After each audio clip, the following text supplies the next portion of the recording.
انا سطور قوي. رجلي لو بمسح الارض مش همسحها حلو كده. الواد فارد في الارض.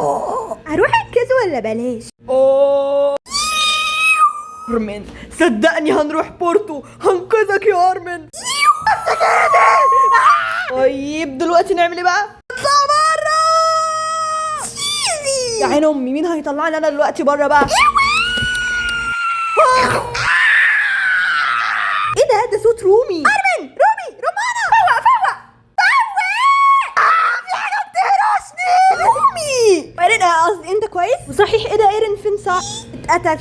طب اتاكل ايه اللي حصل يا عم؟ في تايتن بتاع 75 سنه ولا حاجه اكله. تمام اسكت، انا مش متضايقه خالص، هروح احارب التايتن لوحدي. متاكده؟ اصلا انت شكلك اتجننتي. انا قويه فشخ، محدش يجي معايا سامعين؟ نقدر اروح اقتل كل التايتن دي لوحدي ومش محتاجه كلب ولا يسوى معاكم ويجي يساعدني. اصلا ايرين مات بسببكم عشان كلكم انتخين هنا. فيا بقى مساعدتكم لحد هنا. اقعدوا هنا خيبوا في امل زي كلاب الحواري، انا هروح اعمل الشغل كله.